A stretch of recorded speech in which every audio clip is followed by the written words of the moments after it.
Some logistics. Emergency exits are where you entered. And that door over there, behind the curtain. Please take a moment to fully turn off your cell phone. Videography and photography are not permitted. And phones are distracting. So please turn them completely off until the end of the show. At which point you are all invited to join us for a post-show reception outside of the theater. This show is about coming to your wit's end and who you are when you arrive there. 12 years ago, I was a Gordon senior, studying abroad in East Africa, where I was exposed in some small way to what people live with, what they live through. And when I got back, I was right at the edge of my wit's end. It seemed I wasn't meant to play God in the way I had thought. I didn't have the answers to the world's problems. I didn't even know what questions to ask anymore. Antigone doesn't either, but she still shows up. And maybe that's what we're really called to do, to show up as God did incarnate. To see others, to be with them, to find ourselves in them, and realize we are all made of the same stuff.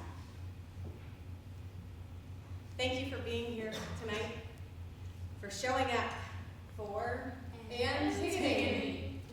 Enjoy the show.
Here we are.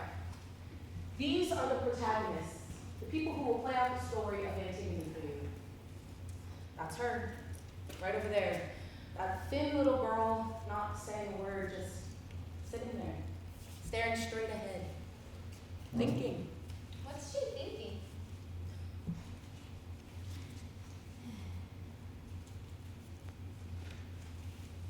That any minute now, she'll have to become Antigone, to somehow break the balance of what she was, which was a rather pale, withdrawn young girl who none of her family really took seriously, and become Antigone, who must rise up and face the world, and face CREON, who is her uncle, who is the king. She's thinking she's gonna have to die, that she's young, and that she'd rather not. But there's nothing she can do about it. She's Antigone, and that's the part she has to play. And she has to play it to the hilt. Ever since the curtain rose, she's been feeling a sort of distance. A distance growing, and not just between her and her sister, ISMENE. That's ISMENE over there, laughing and chatting with that young man. But also between her and us. Between her and those of us who are quite content to sit here and watch her. Quite content because we don't have to die. Well, we do, but not tonight. That young man we mentioned earlier. Yes, him, the one talking to the doe-eyed girl ISMENE, Antigone's sister. He's called HAEMON. He's the son of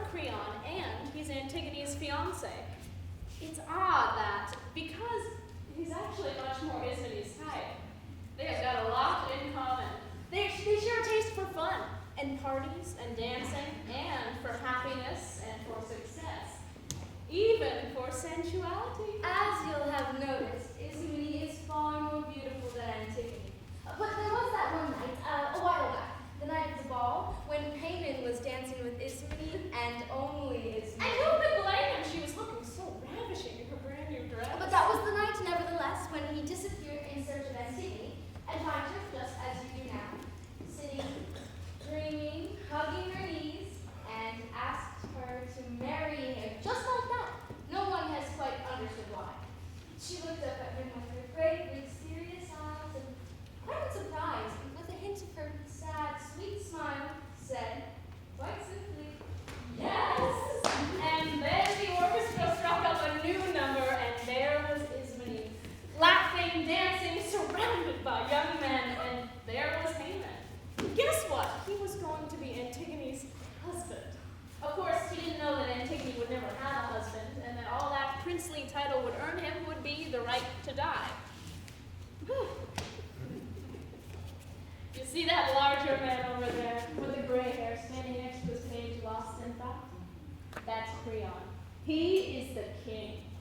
His face is lined. He's tired. He has to govern, to rule men.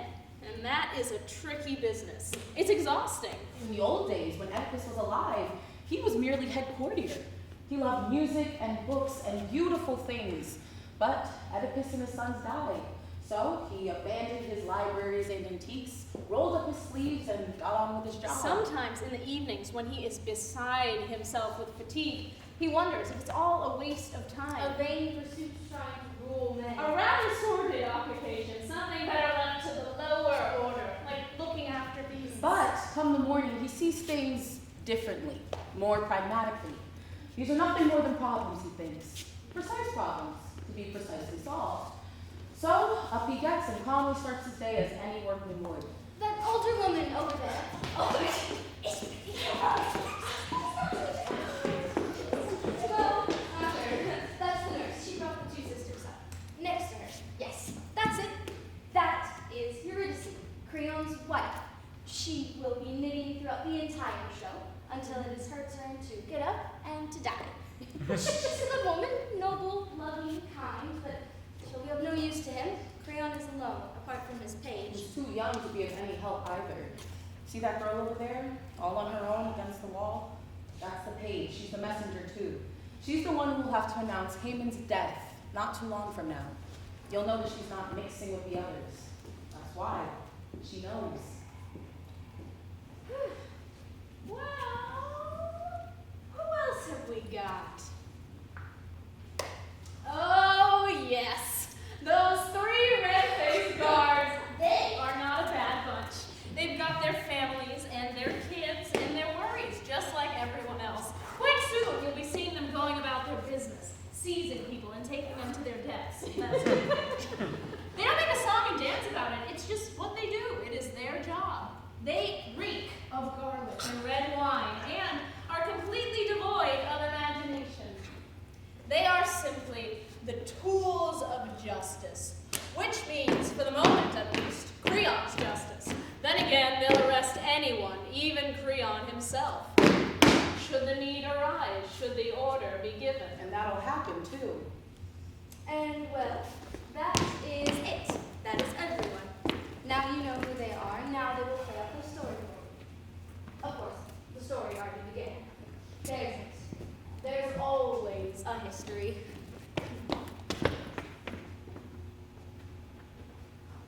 Oedipus, the late king, had two daughters.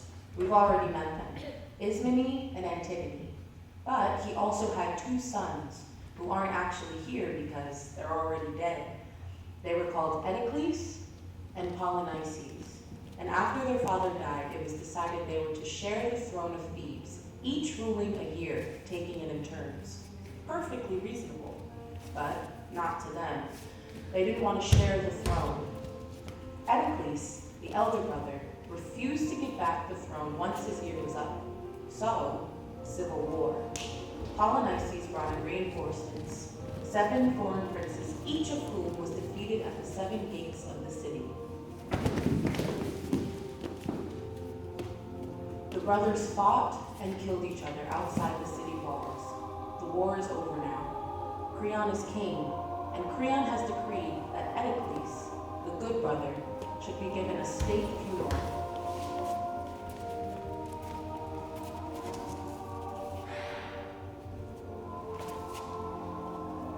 Whereas Polynices, the rebel, the man who dared raise arms against Thebes, should be left to rot without a headstone, left to be eaten by the vultures and the wild dogs.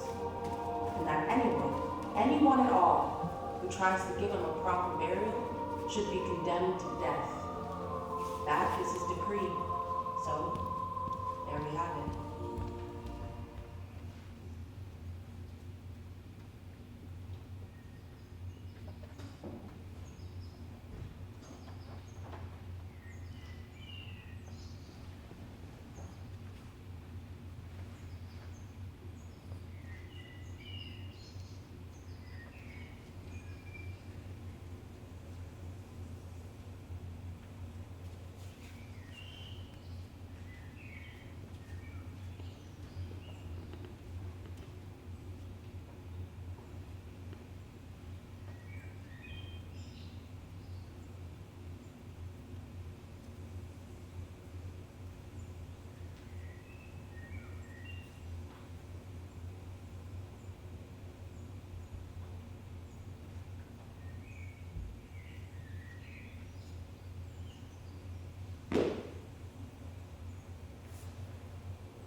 Yes, just our first stroll. And then it was lovely, so lovely and gray. You'd never guess it now. No, it's all gone pink and yellow and green like some gaudy picture postcard. You should get up earlier if you want to see the world drained in all colors. I get up early enough, thank you very much. I get up when it's still dark and I go up to her room to see if she's still in bed, and she's not. Oh, she's up and out and off somewhere. I'm still asleep.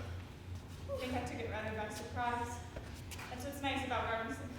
They forget all about us. Oh, I went to the back door and you left it ajar. That's how I knew. Everything were waiting.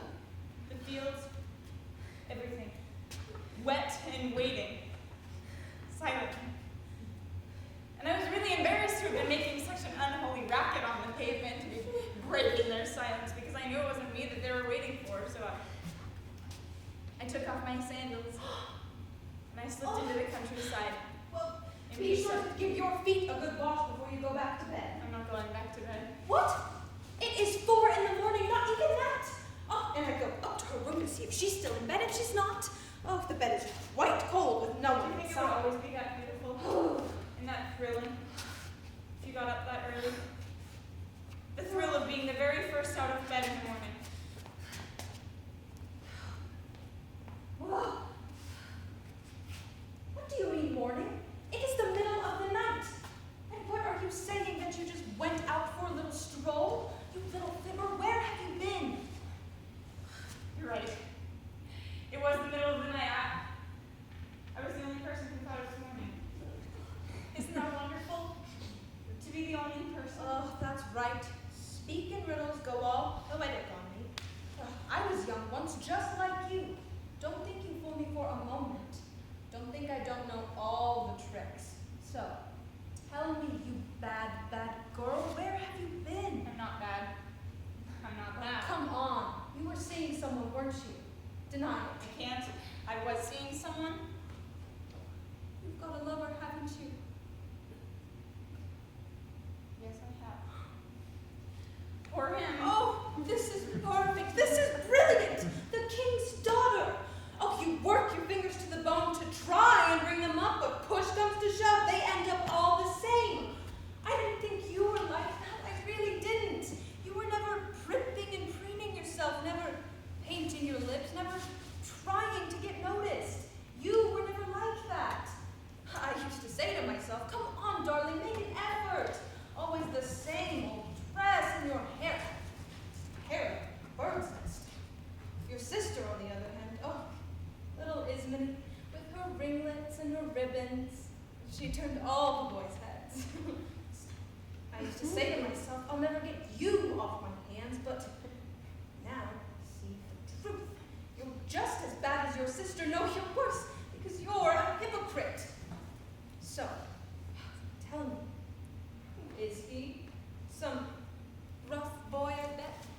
Some bad boy? Oh, some boy you could never bring home and introduce to the family and say, this is the boy I love, this is the boy I want to marry. Oh, that's it, isn't it? Yes, Oh, you that's little it. minx. Oh, and she admits it. God help us, each and every one. I took her on when she was tiny.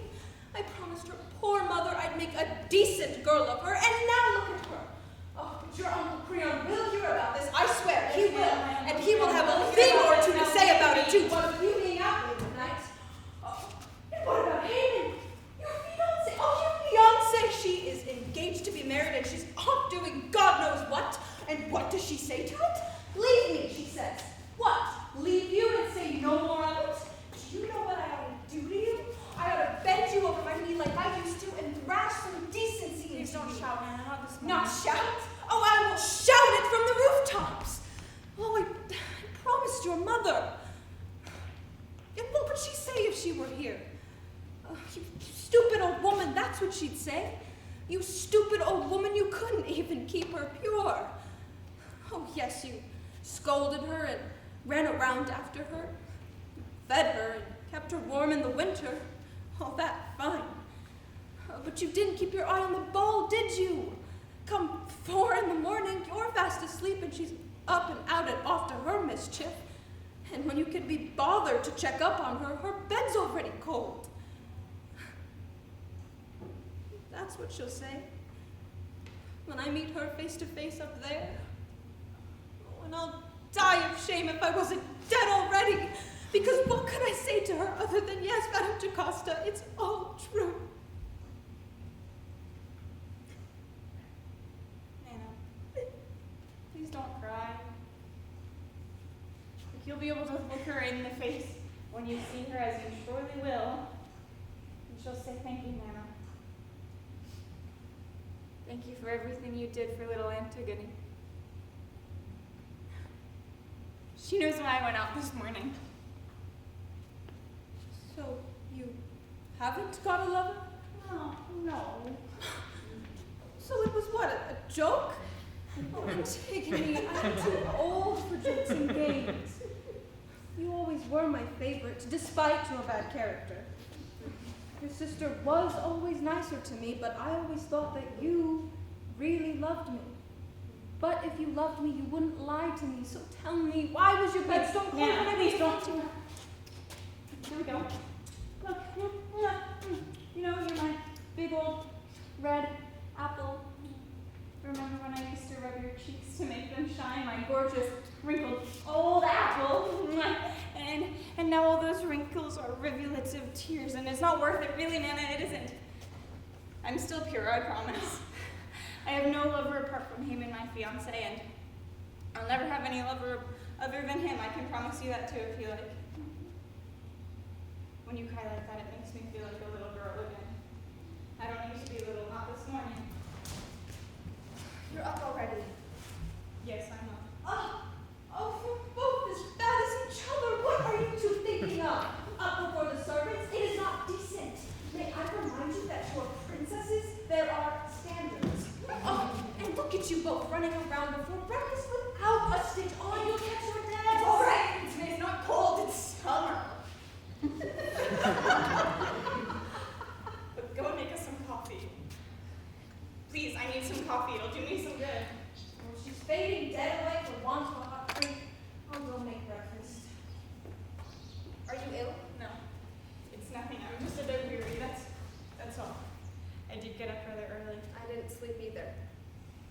Oh, that's awful.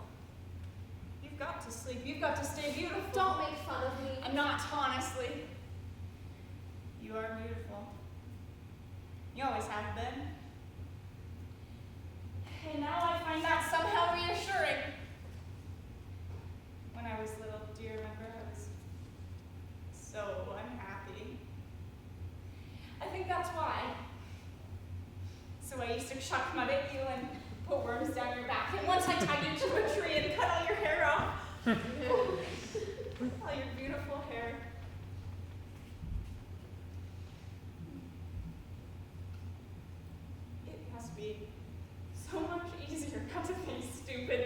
with all those lovely little curls coiled up around your head? Why are you avoiding the issue? What do you mean? You know what I mean.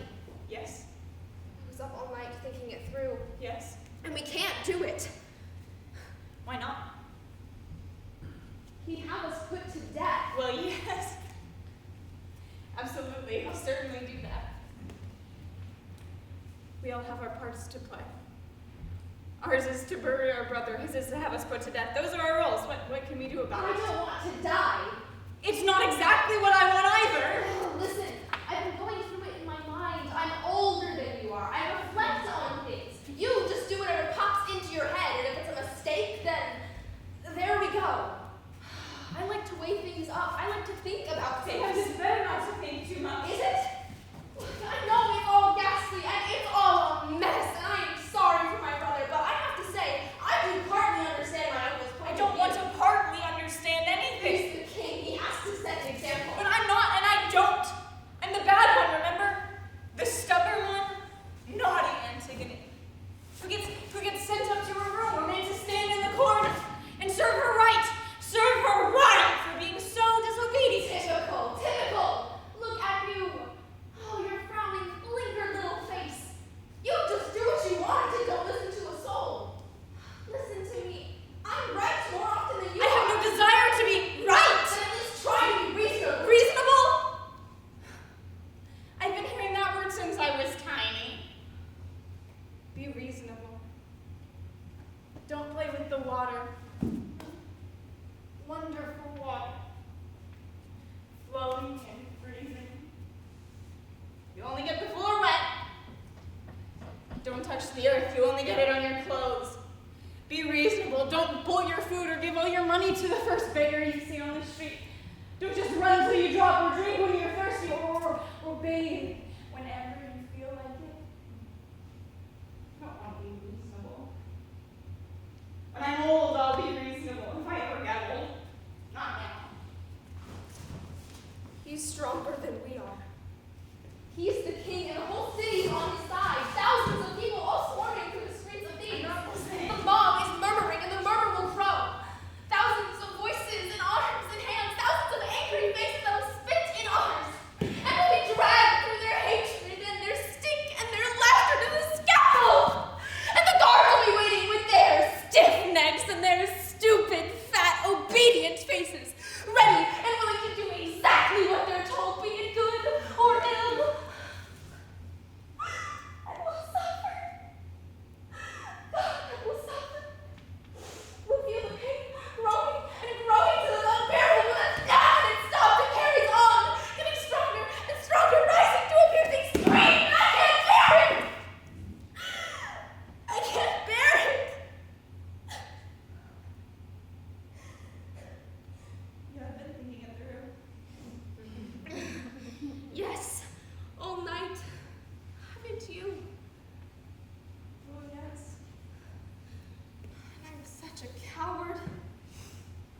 I've always been a coward. So have I. But what's that got to do with it?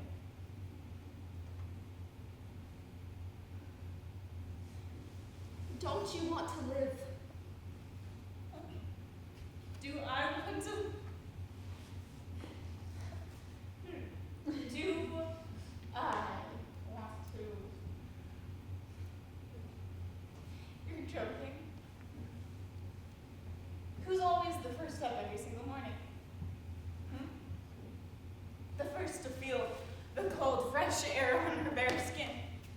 Who's always the last to bed at night, only sleeping when she drops so as not to squander a single moment of the night. Who used to cry all the time when she was a little girl because there were too many animals, too many plants in the world, too many for her to get to know them. My little sister. No, don't touch me, don't just stroke me, we'll only both start sniveling. You've been thinking it through, you say. The whole city screaming for our blood, the pain of torture, the fear of death, that's made up your mind? Yes, it Fine. has. Fair enough. It's as good an excuse as any.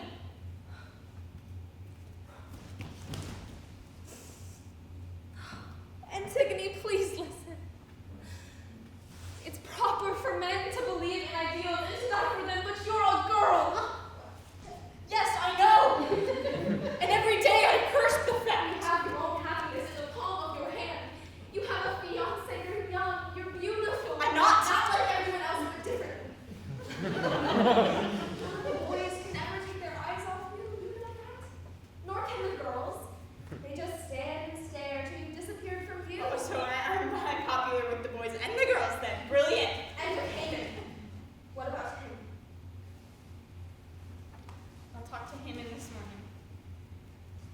take care of HAEMON. You've always said that. You've always told me I was mad ever since, ever. Go back to bed, ISMENE. It's daylight now, so nothing can be done anyway. By now, my brother will be surrounded by an armed guard as if he'd actually succeeded in becoming king. Go back to bed. You're dead on your feet. Aren't you? No, I have no desire to sleep. But I promise I'll still be here when you wake up. Please. Nana's bringing me some food. You look so sleepy. Your eyes are little dots. I'm starting to talk you around, aren't I? That's it, isn't it? Will you let me speak to you again? Of course I'll let you speak to me. I'll let you all speak to me. Please. Go get some sleep. You have to stay beautiful.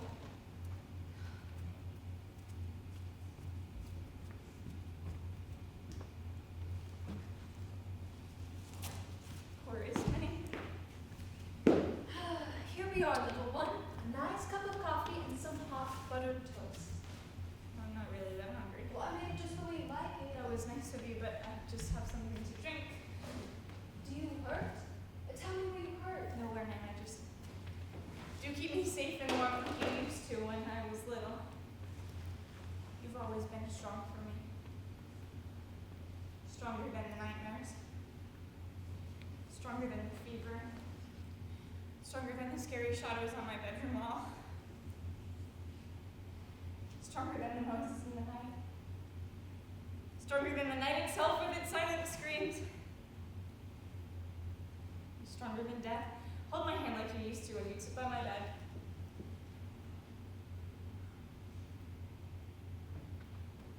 What's wrong, little one?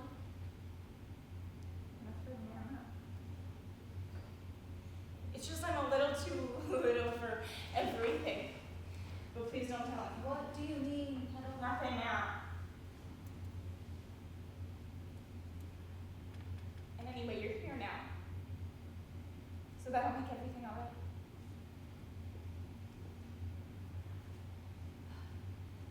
I'll just hold your hand. Your strong, rough hand. And then I'll make everything all right. Perhaps you'll yet save me.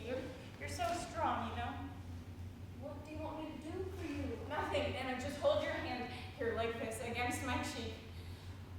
There we go. All gone now. Not scared anymore. No more wicked monsters. No more hobgoblins. No more fiends. Just all gone. Nana. Yes? You know my little dog? Oh, yes. You promise you won't scold her too much?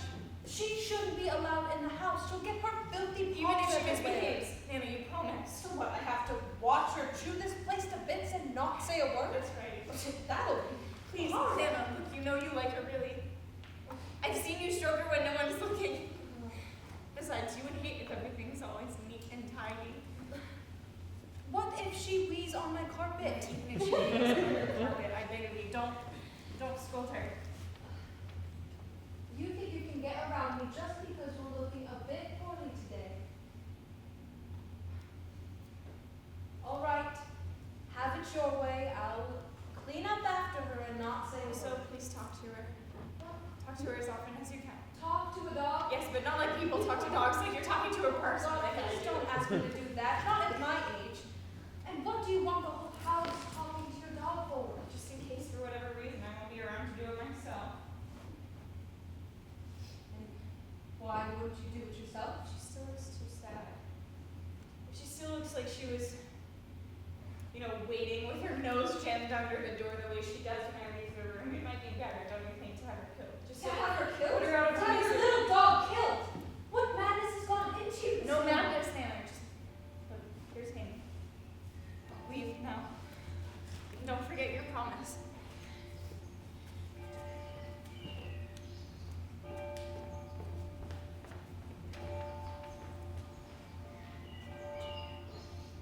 I'm sorry, Nina.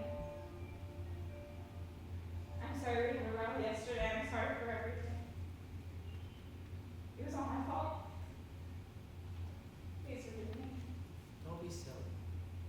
forgave you the moment you left the room. The moment you slammed the door. It's well you know. Your perfume was still hanging in the air. And already I forgive you.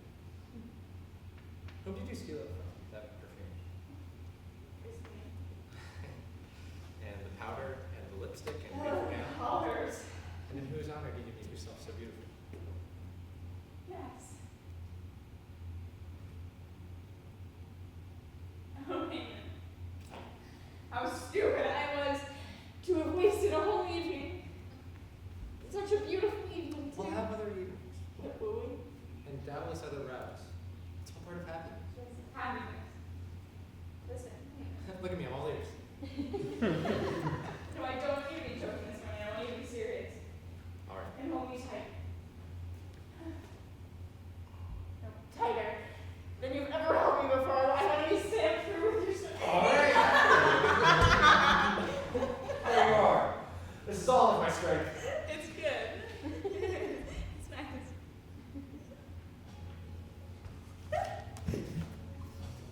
Got the best of both worlds. You're the kind of girl who can take down a man, lift him back up again. You are strong, but you're needed. Humble, but you're greedy. And based on your body language and child aggressive, I've been reading. Your style is quite selective, though your mind is never raised. Yes, it just suggests that this is just what happiness said. Listen, baby. Yeah. You know, the little boy we were going to have, you know, I would have protected him from everything. I know. You know, I would have held him so tight that he would have never been afraid. Never ever. Not of anything, not of our little boy.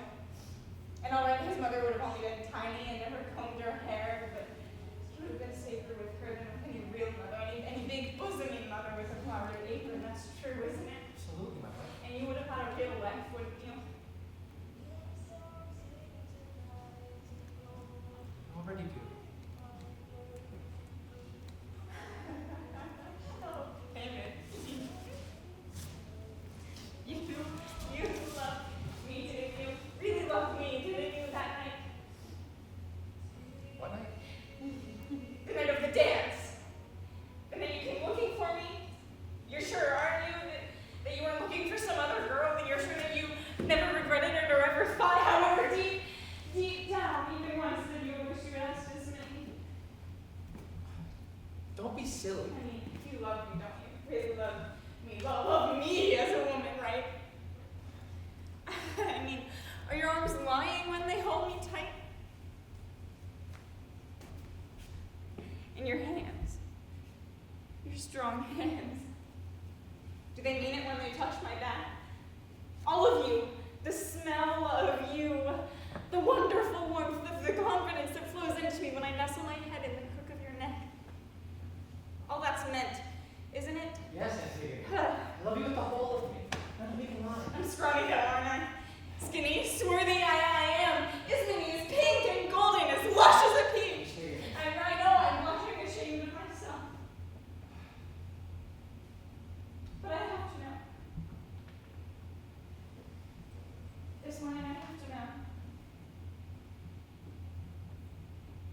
So tell me the truth, please.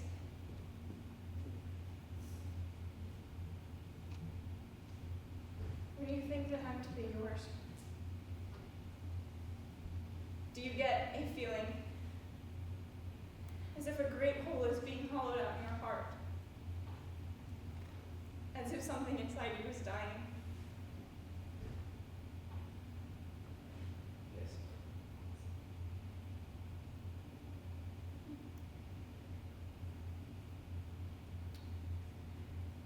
That's how I feel too. And I wanted to tell you that I will be very proud to be your wife, to be your real wife. The woman who you would just touch, just casually, as you'd sit down to dinner in the evening. Casually. Absent-mindedly.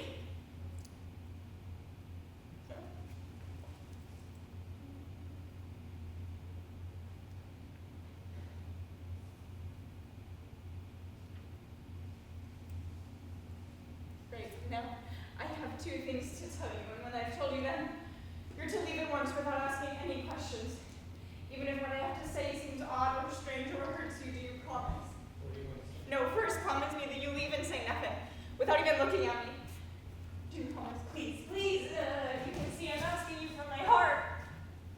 If you love me, promise me that. It'll be the last mad wish you ever have to grant me. Very well. I promise. Thank you. Wait, now let's begin with yesterday. You asked me just now why I came to you wearing Isomene's gown and her perfume and her lipstick. It was foolish of me, I agree.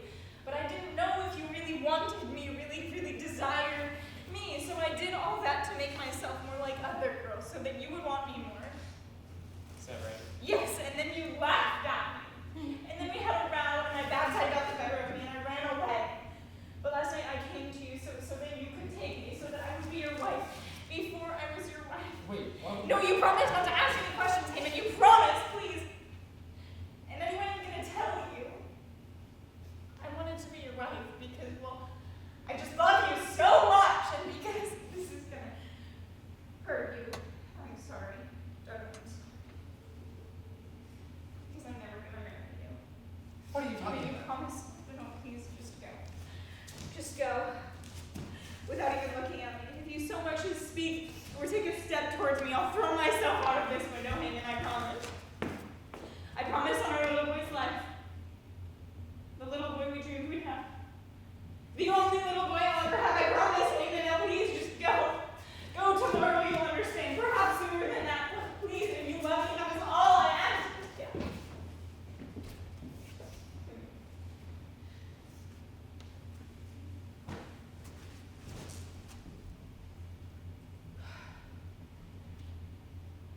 There we go. It's Haemon, though. Antigone, Yes. I couldn't sleep. Oh, I was worried you might go out there and try to bury him, even in broad daylight. We're all here, Antigone. We're all with you and around you, and we love you. Me, your sister, Haemon, Nana, your dog. We're here, and we're alive, and we need you. Right, Polynices is dead, but he never loved you. He was always a stranger to you, Antigone, a bad brother, so forget him. We have. Let his ghost stalk the world for all eternity, unburied and unmourned, for that is CREON's law, and it is stronger than you. You always try to take on the whole world, but remember, you're only tiny. Please stay here with us and don't go out there tonight.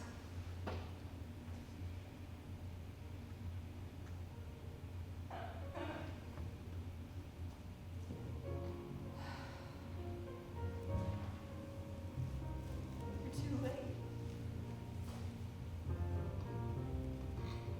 This morning when you met me, that's what I've been doing. Burying our brother.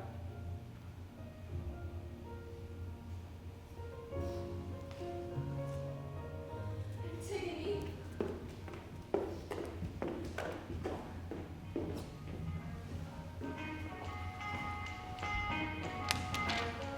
One of the guards who's standing watch over the body? Show him.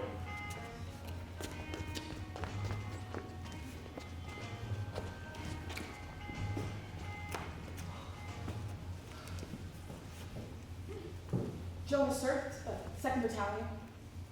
What do you want? Well, we drew lots to see who would come talk to you, sir, and I lost. So, here I am. We thought it best for just one of us to come as to not leave the body unguarded. There are 3 of us, you see, standing watch. What exactly are you saying? That there are 3 of us, sir, not just me, Durand and the corporal. So why aren't I talking to the corporal? Absolutely, that's what I said. The corporal comes and talks to you, but the others, they wanted to draw lots. Would you like me to get it? 'Cause I No! Since you're here, speak. Well, I've been in the service 17 years, volunteer. 1 medal, 2 citations. I'm a soldier. Oh, guard. That's what I do. That's who I am. I guard. And I take orders to the letter. That's why everyone always says you can rely on Jonas. Excellent. So why are you so scared? Normally, sir, it would be the corporal. Actually, I'm up for corporal. Just hasn't gone through yet. June, it should Look! Speak, will you? If something has happened, all three of you are equally responsible. I really don't care who tells me. Yes, sir, of course. The thing is, it's the body. We've been watching it. No one can say that we haven't been. But it was the early shift, sir, the toughest shift. You know what it's like when the dead of night becomes the crack of morning and your eyes are heavy as lead and your neck's agony and shadows are darting everywhere in the morning mist. Yeah, that time, that early shift. Thanks a lot, we said. Thanks a bunch. So, there we were, standing by the body, talking, shivering, stamping our feet to keep warm. And I look at the body.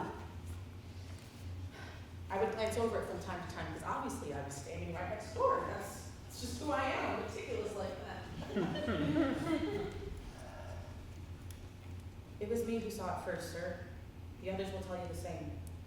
It was me who rang the alarm. The alarm. Why? It was the body. It'd been covered, not completely, obviously. We were standing right there. They wouldn't have had enough time. Just enough to hide it from the vultures. Sure it wasn't some animal? No, that's what we thought, or hoped, rather. No, the earth was sort of scattered like at a funeral. It was someone who knew what they were doing. Who would dare? Who'd be mad enough to disobey me? Were there any signs, any clues? No, nothing. Just the sound of footsteps, as light as birds. Oh, but Duran found this spade, like a kid's toy spade, but all rusty. It may have actually been a kid. We brought it for you to take a look.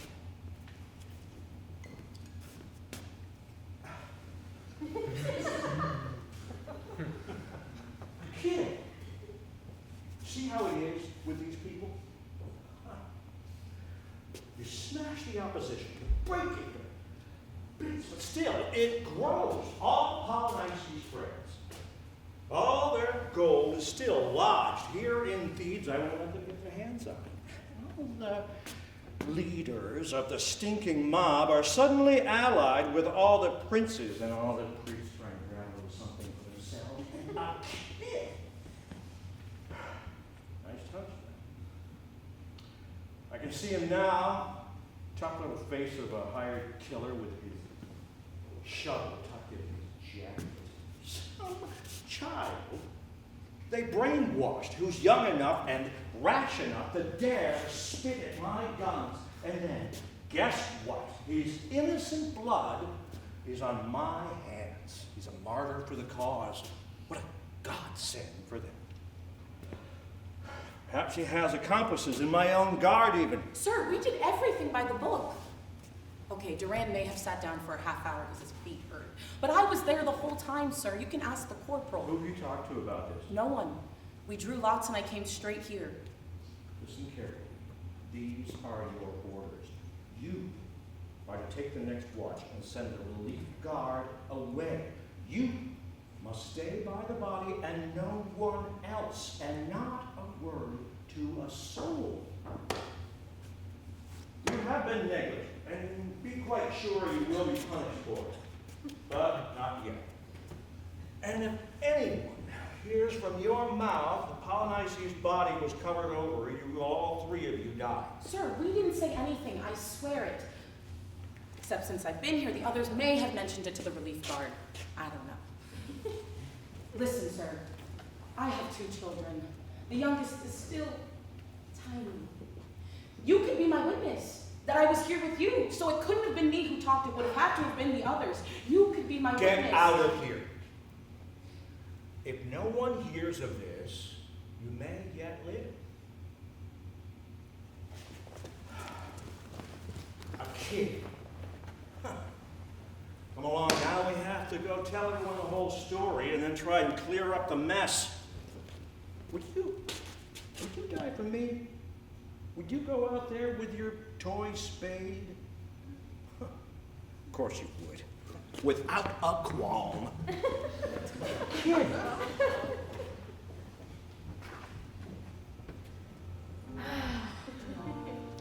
So, there we are.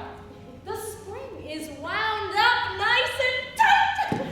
That is what's good about tragedy. The slightest touch of a finger, the flick of a feather, will set it off.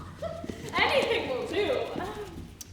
A glance at a girl on the street, a sudden need for respect, Or in the evening, one question too many, the one you shouldn't have asked. that is all it takes.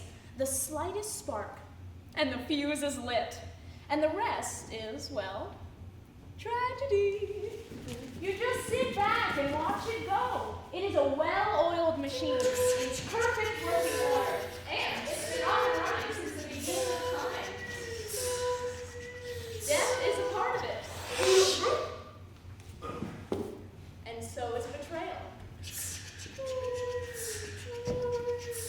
So is despair. And hard by are storms and outbursts and silences.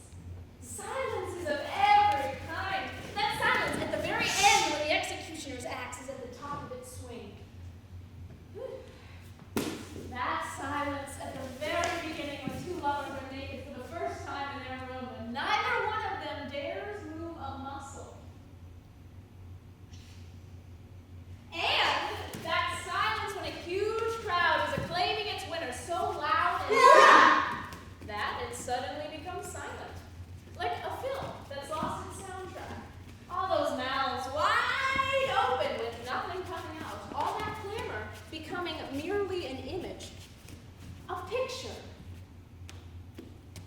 And in the middle, all alone, the victor, beaten down by their own silence.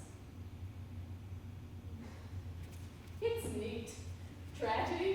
Neat and tiny.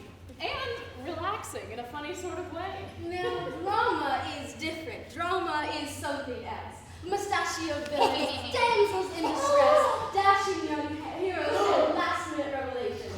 She didn't have to drink that poison. He could have rushed in 5 minutes earlier with the police in tow. Tragedy is calm. There are no sudden surprises. And it promotes a sort of team spirit among the protagonists. They're all in it together, you see. He who kills is as innocent or as guilty as the victim. It's all a question of what part you play. So ultimately, tragedy is almost restful, because you know there's no hope. And there's nothing more unsettling than hope, is there? And you know that when you're caught, like a rat in a trap. And I don't mean moan or whine. I mean really cry out, really heave your guts together. And whatever you say is what you have to say. And there's nothing that you've ever said before or known before, and has absolutely no effect whatsoever, except this. That perhaps you hear it for the first time, and perhaps you learn. In drama, people struggle and argue because there's a possibility of escape. It's a practical choice and actually rather bold. In tragedy, to argue in struggle is noble, it's kingly. And let's face it, there is not a whole lot else you can. And so, it begins. Antigone has been caught. Now, she can be her true self, the first time in her life. Come on, miss. Don't make a fuss, please. You can explain it all to the boss. Why you were there, what you were doing? I don't want to know. Everyone's got their reasons and everyone's got their excuses. But I can't listen to them all. So I don't listen to any of them. Keep hold of them and shut her up.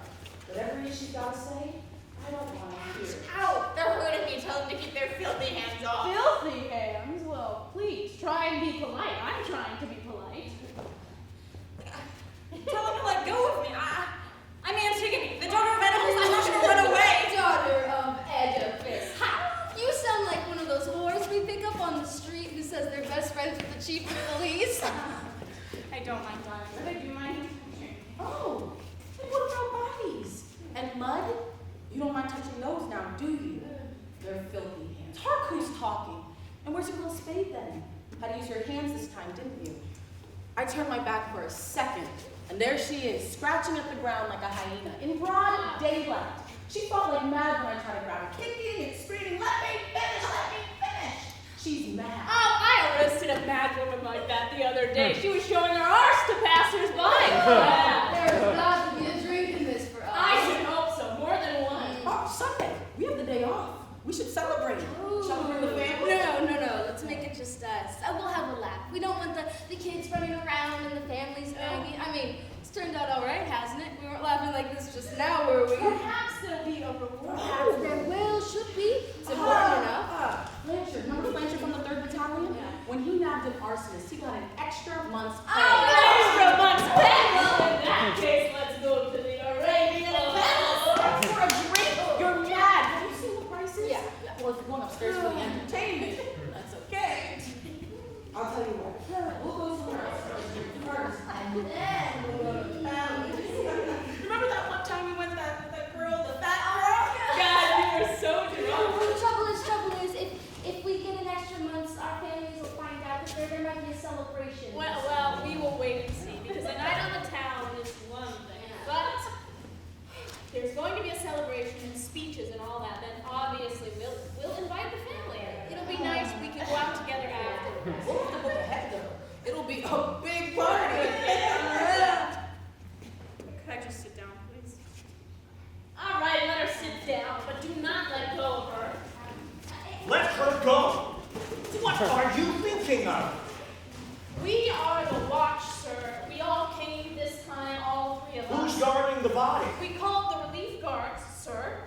I told you to send them away. I told you not to say a word. Sir, we did it not to a soul, but when we arrested her, we thought it best to come here.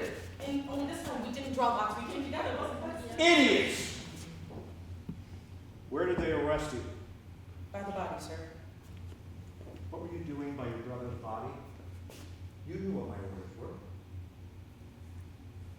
What was she doing? So that's why we brought her here. She was scratching at the ground, trying to cover the body again. Do you realize what you're Ask saying? the others. When we got back, we uncovered the body again, but by then it was really starting to smell, so we moved a ways away just to be upwind. I mean, we thought no one was going to try anything in broad daylight, but we decided, just to be on the safe side, that one of us should be guarding the body the whole time. But then it was noon, and the sun was up, and the wind was down, and it was really starting to smell. I mean, even if I scrunched up my eyes there, wobbled like jelly, I couldn't see anything. I took my first cigarette, and by the time I turned around and got into my lips, there she was! And she must have known, she could have been seen, but when she saw us running towards her, did she stop or try to run away? Not a bit of it. She kept on just kicking the collar around. She was fighting like a tigress. And then when we grabbed her, she was picking at us and screaming, saying, see, then the body hadn't been covered yet. Is this true? Yes, it's true. We scraped the earth off the body, left it as it should be, called the relief guard, didn't say a word, and now we're here. Here we are. The first time, last night, was that you too? Yes, that was me. With a little toy spade I used to play with at the seaside. It used to belong to Polynices. He carved his name on the handle. That's why I left it next to her. But they took it away, so the second time I had to use my bare hands. She was like an animal, scratching away. That's what my mate said. He couldn't see because of the heat, but he said, that's an animal. And I said, no, that is too slight to be an animal. That is a girl. Excellent. I'll probably want a full report. For the moment, leave her here with me. She'll be there. Make sure they don't say a word. Shall we put the handcuffs back on? No.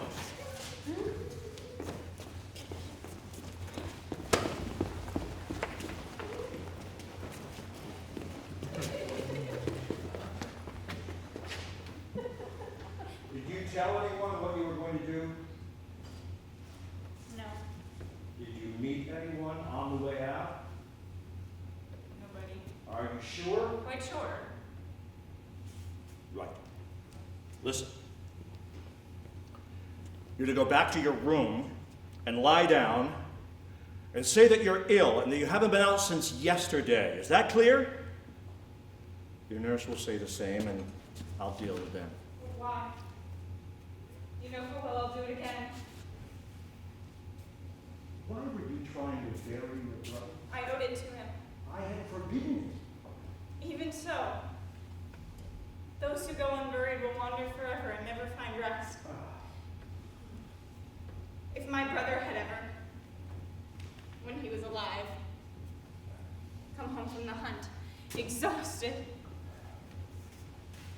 I would have taken off his boots and gone him some food and made his bed ready for him. Now Polynices is home from the hunt. He's home to where my mother and father and even Anticles are waiting for him. He deserves to rest. He was a rebel and a traitor, and you know He was my brother. You heard my edict.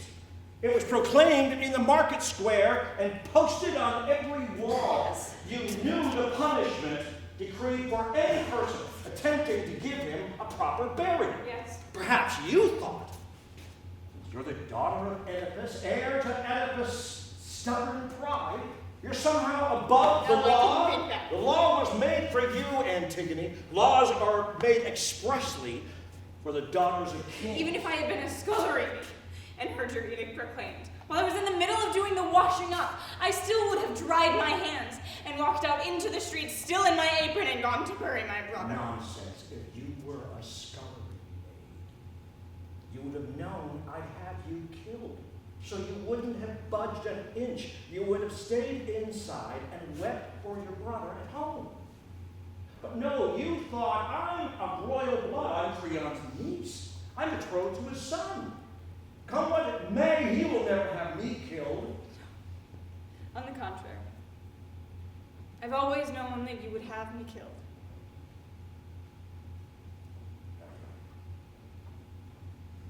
And it was stubborn pride all over again. That's you.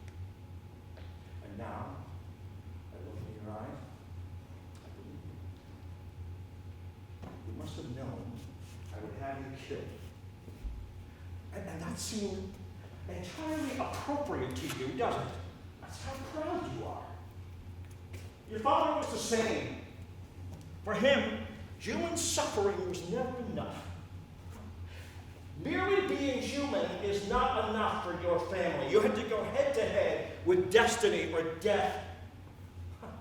The highlight of your father's whole life was hearing that he killed his father and slept with his mother. He drank in every word, greedily, drop by drop. And after that, what better than to gouge your own eyes out and go begging with your children on the common high road, his glorious destiny? Well, we'll have no more of that. Those were dark days for Thebes. Darkest. Thebes deserves a king without a past. My name, thank God, is only CREON. I have both feet on the ground and both hands in my pockets. And I have decided that as long as I am king, you see, I have much less ambition than your father. I shall simply devote myself to restoring a little order to this crazy world, if that's possible. And it's not even an adventure I'm embarking upon. It's just a job. And like most jobs, you have to work at it every day. And it's not actually that much fun. But since that's what I'm here to do, I'll do it. And if tomorrow some bedraggled messenger came running in from the mountains or God knows where to tell me that there's suddenly a big question mark over my birth, that's what happened to your father, I'd simply send him back to where he came from. I wouldn't dwell on it. I wouldn't speculate. I wouldn't bother asking my wife potentially embarrassing questions. I'm king. And kings have better things to do than to indulge their private feelings. So you listen to me. You may be Antigone, be the daughter of Oedipus, but you're only 20 years old. And it's not so many years since this sort of nonsense was sorted out with a box on the ears and being sent up to your room with no TV. Having yourself killed? Look at yourself. You're too skinny. Get fat. Preferably with Haman's child. That'd be more useful to thieves than your death. Think about it. In the meantime, do as I say. Go back to your room. Say nothing, nor will anyone else. I'll see to that. Don't try bamboozling me by looking at me like that. You think I'm a brute, don't you? Of course you do. And that I'm too matter of fact, too, how would you say, prosaic. Well, you would. The fact of the matter is, I've always liked you. No matter how difficult you may have been, I gave you your first doll, remember? And it wasn't so very long ago either. Antigone, that is not the way to your room. Where do you think you're going? You know full well where I'm going. What game do you think you're playing? It's not a game. You don't seem to realize that if anyone, apart from those three idiots, finds out what you've been doing, I will have you put to death. If you keep your mouth shut, and if you give this madness up, and it is madness, then I can save you. But 5 minutes from now, I won't be able to. Do I make myself clear? I have to go and cover my brother's body again. What? Again, that futile gesture? You must know.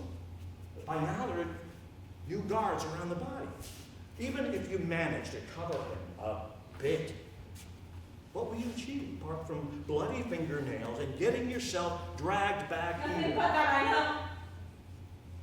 But it's all I can do. You have to do what you can. Do you really believe all this nonsense? All this mumbo-jumbo with burials, funeral rites, pomp and circumstance? Do you really believe that your brother's soul is doomed to wander for all of eternity apart from just a handful of dust and some sharp-soiled old nonsense mumbled by some old priest? Have you seen those priests trotting out their last rites, whizzing through as many as they can so they're not late for lunch? Yes, I have. Have you ever thought that if the person in the coffin was someone you really loved, you'd cry out and tell them to shut up? Yes, I have. That's why you're risking your life, is it? Just because I refused him his passport to the afterlife, denied him this absurd pantomime that you'd be the first to be ashamed of, to be nauseated by if you saw it played out. I mean, it's ridiculous. Yes, I agree. It is ridiculous. So I do. For the others who believe all this hocus pocus to raise them against me. No. So, not for other people. And it's not for your brother. For whom then? No one. For me.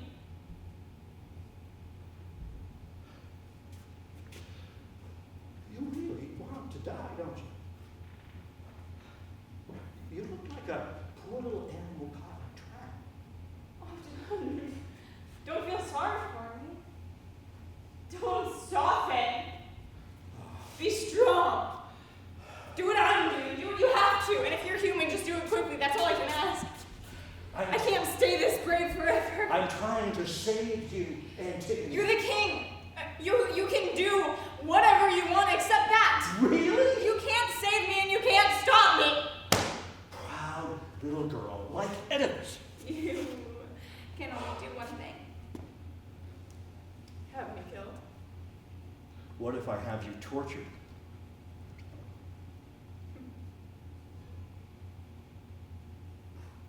Why would you want to do that? You know what would happen? I would scream and swear anything you wanted.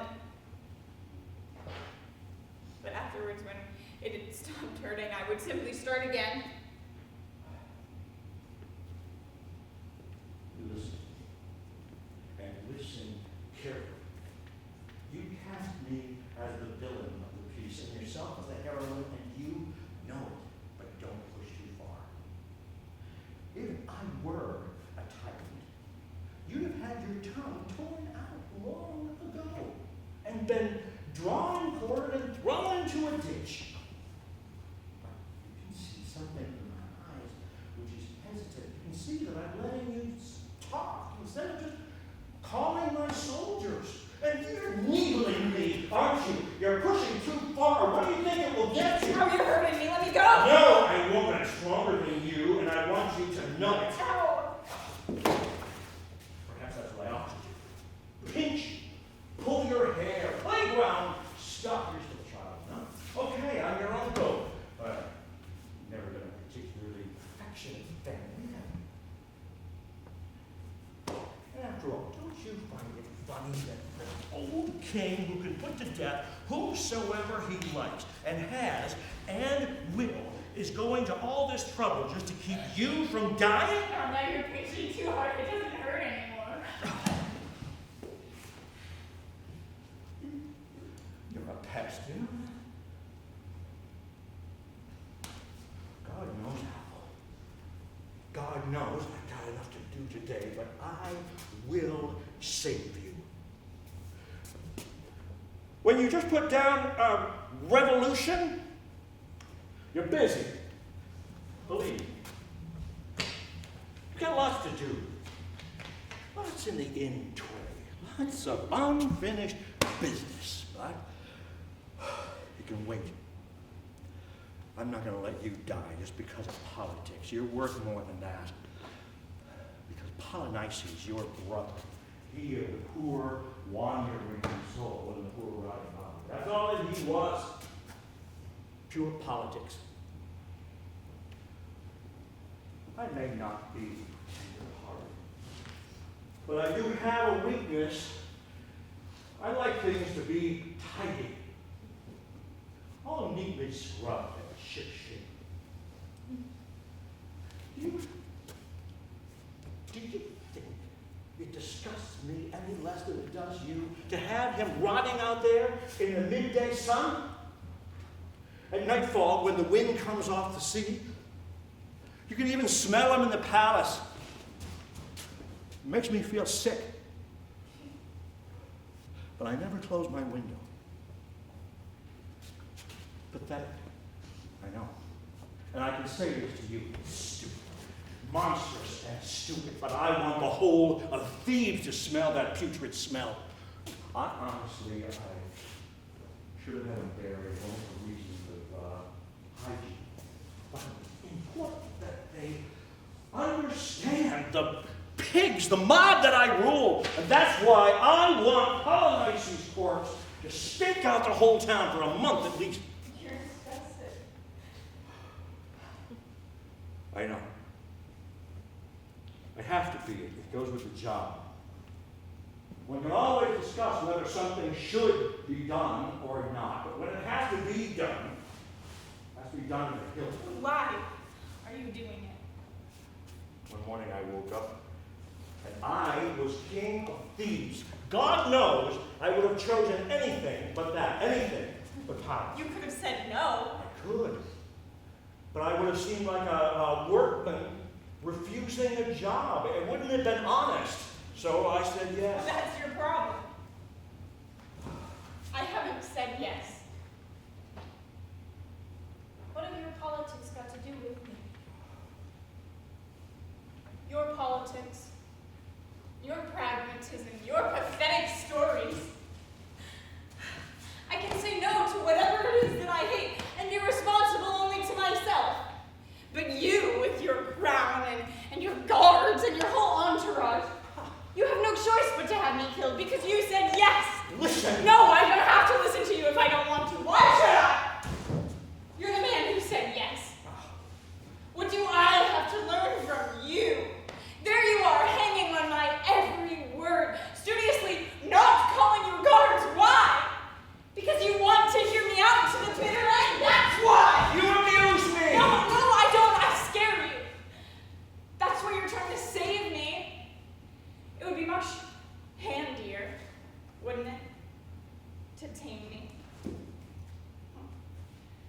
Antigone here, in the palace, alive and muzzled.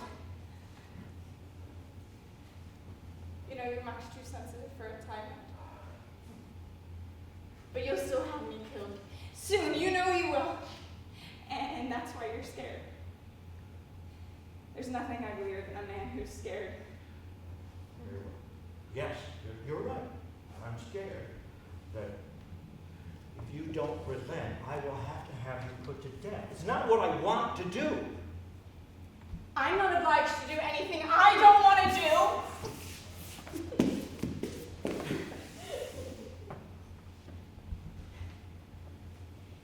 Is all this what you really wanted? To deny my brother a proper burial, is it really? I already told But you did it just the same. And now you have to kill me without wanting to either. Is that what it is to be a king? That's precisely what. Oh, poor CREON. Look at me. My nails are filthy and broken. I'm covered in bruises from your guards. My stomach is in one big knot of fear, but still I'm a queen. Then have pity on me and live. Isn't it payment enough to have your brother's body under my window? Isn't that payment enough for law and order in Thebes? My son loves you. Don't make me add your life to the bill. I've paid enough. No. You're the man who said yes. So now you get to pay. And go on paying. For God's sake, please, try and understand once and for all. I've tried to understand you. There has to be one man who says yes.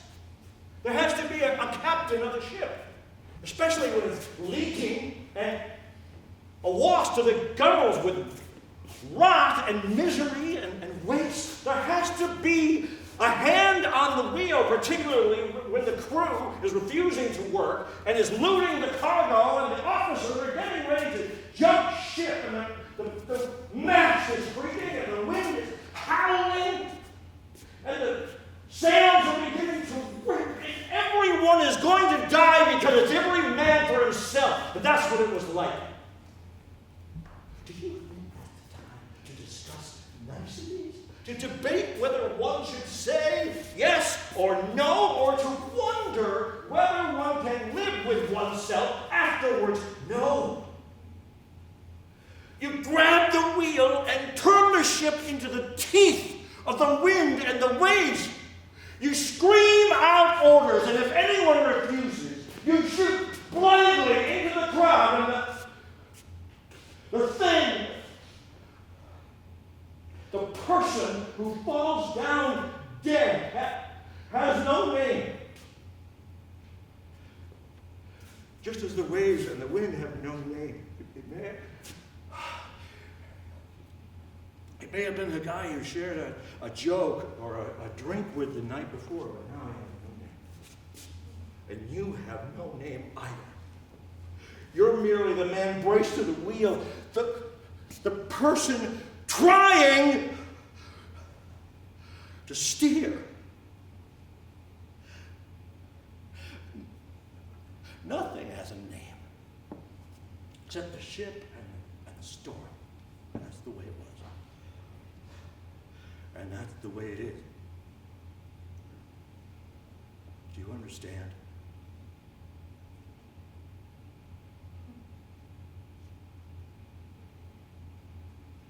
I'm not here to understand. I'm here to say no and to die. It's too easy saying no. Not always. Oh, yes, it is. Saying yes, you have to roll up your sleeve and sweat and plunge your arm into life up to the elbow. Saying no is easy, even if it means you have to die. All you have to do is wait. Wait to go on living, or wait to be killed. It's the coward's way out, mankind's way out. Can you imagine a world in which trees said no to sap, or beasts said no to their urges to hunt or to mate? Animals are good and simple and tough. They move in droves as one, nudging each other forward, traveling the same road. Some will fall by the wayside, but there will always be others who do carry on, who will breed their young, and will travel the same road with the same courage as those who traveled it If before them. only humans were animals. Being a king would be so easy. You despise me, don't you? It's funny. I've often imagined having this conversation with some pale young man who tried to assassinate me, and let's assume it failed. If I questioned him as to his motive, I'm sure that would be another. That he despised me. But I never thought I would be having this conversation with you. Certainly not over something so petty. Listen. Once and for all.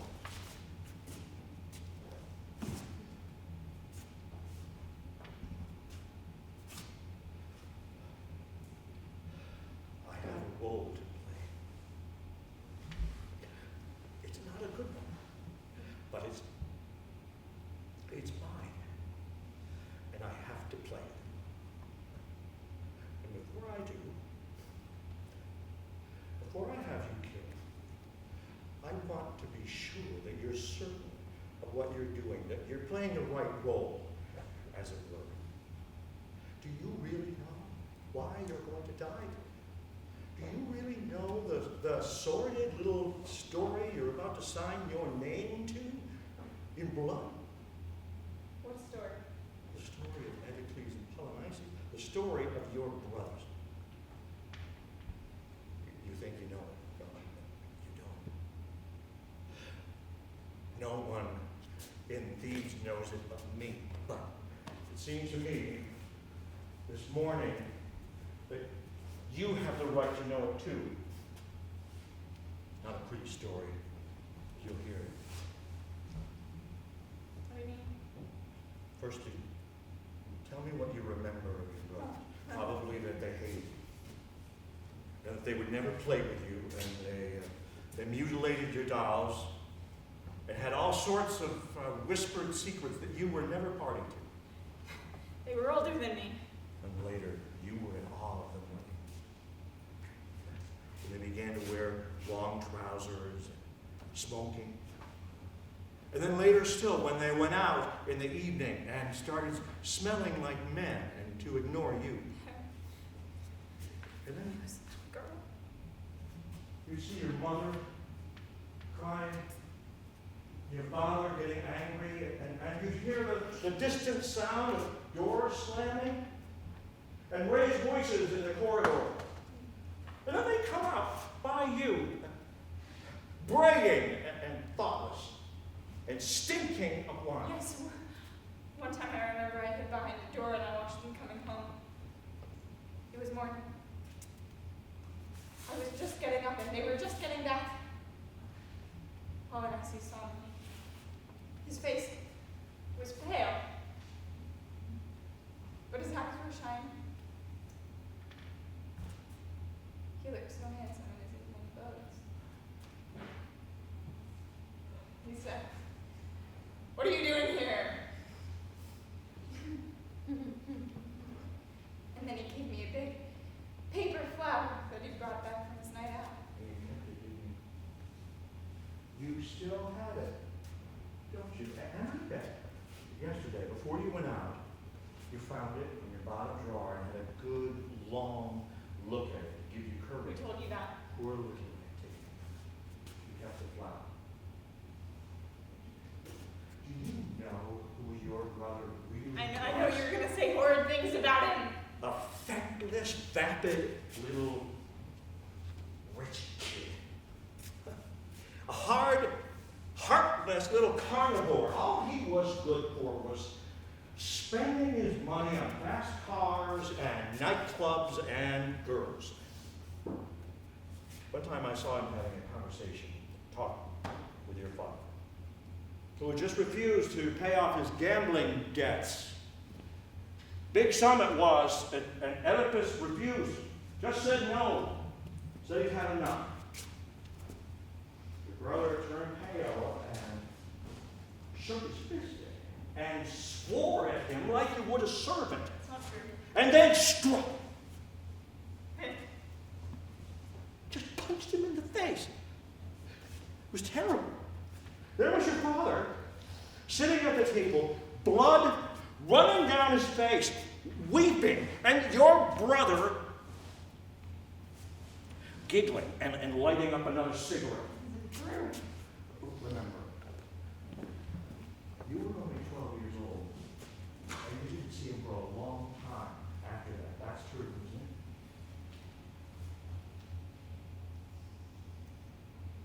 Yes, that's true. Well, after that little contretemps, your father didn't want to punish him. Instead, he sent him off on the RG campaign. And the moment he arrived in Urias, the attempts on your father's life began, on an old man who had decided not to die. Couldn't bear to be parted from his king.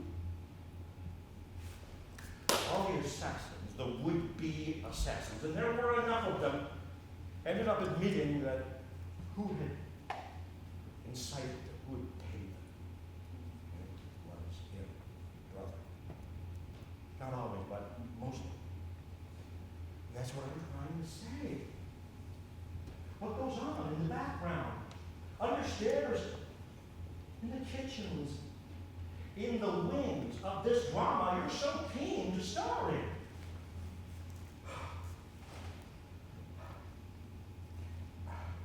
Yesterday, you'll have noticed I organized a state funeral for Oedipus.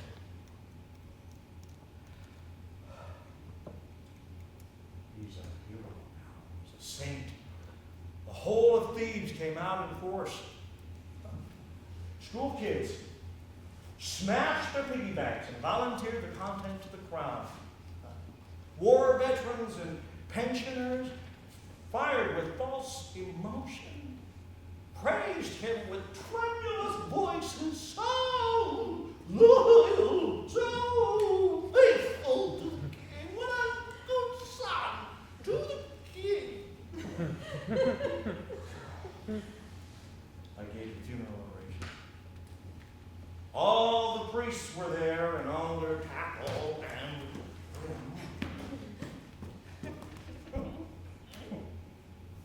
full military honors, good works.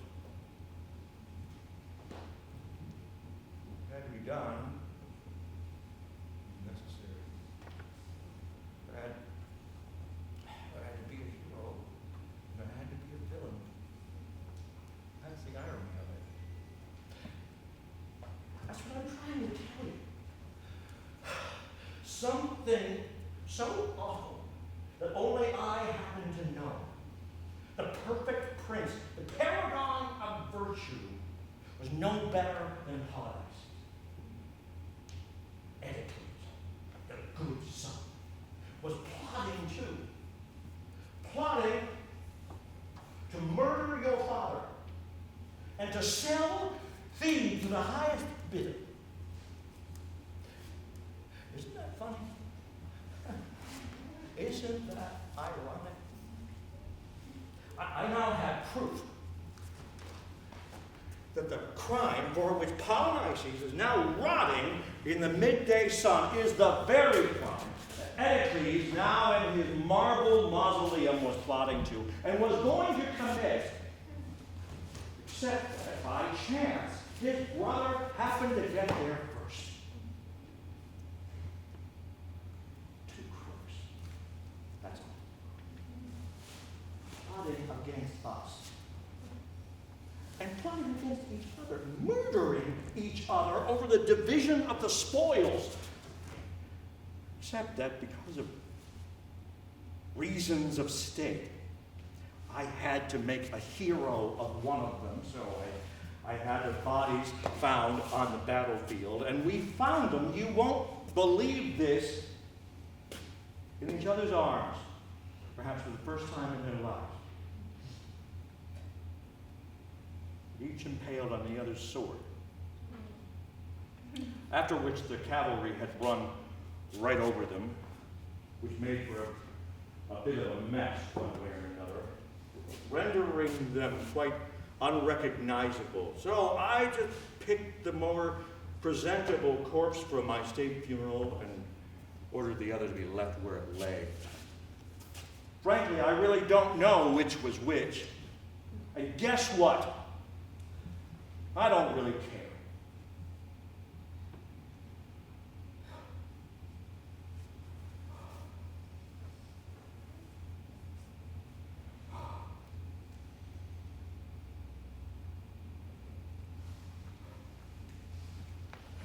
Why would you tell me that? Would it have been better to die for a pathetic lie?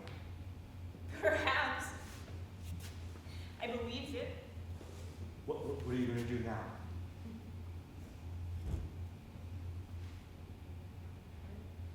I go back to my room. Don't go alone. Go and see me. Get married as quickly as you can. You have your whole life ahead of you. What we were talking about is really quite beside the point. You have your life. You have that treasure still. Nothing else matters. To think you were going to throw it all away. I understand. I would have done the same at 20. That's why I heard you out. Hung on your every word, as you put it. I could hear the young CREON, pale and thin, just like you. Mindful, noble thoughts, dreaming of self-sacrifice. Get married, Antigone, and quickly. Life isn't what you think it is. It's like water. And the young let it trickle between their fingers without even realizing it. Cup your hand. Keep it safe. Life eventually becomes something else, something simple, something hard that you can hold in your hand and nibble on contentedly while you're sitting aside. People will tell you the opposite because they need your force and your fire, but don't believe them. Don't believe me either when I give my next funeral oration for Olyvia. I won't be telling the truth. Nothing people say is the truth. The only truth is what is left unsaid. You'll find this out for yourself, probably too late. The life is a book one loves. It's a child playing at your feet. It's a tool that fits well in your hand. It's a comfy chair you can sit in and watch the sun go down. You're going to hate me even more for saying this, but to know this is one of the only consolations of old age. That life consists of nothing more than the happiness you can get out of it.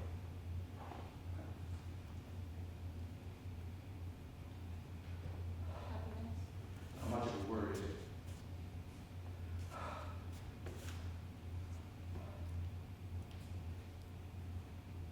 What kind of a happiness do you see for me? What kind of a happy woman will Antigone be? What little sins will she have to commit to qualify as one of the happy people? Who will she have to lie to, or fawn on, or sell herself to? Who will she have to leave to die? You're mad. Why? No! All I want to do is find out what I have to do to be happy. You better tell me now, because I'm about to make my choice. You say that life is so very beautiful. Well, I just want to know how to best appreciate it. You love HAEMON? Yes, I love HAEMON.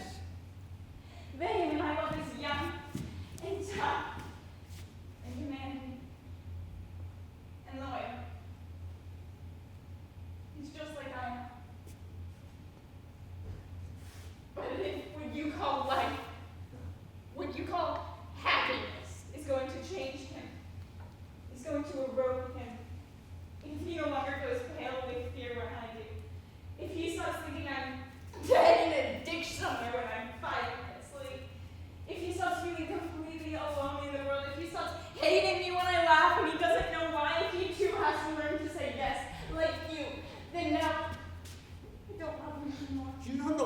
saying? Be I know exactly what I'm saying, but you're not listening to me.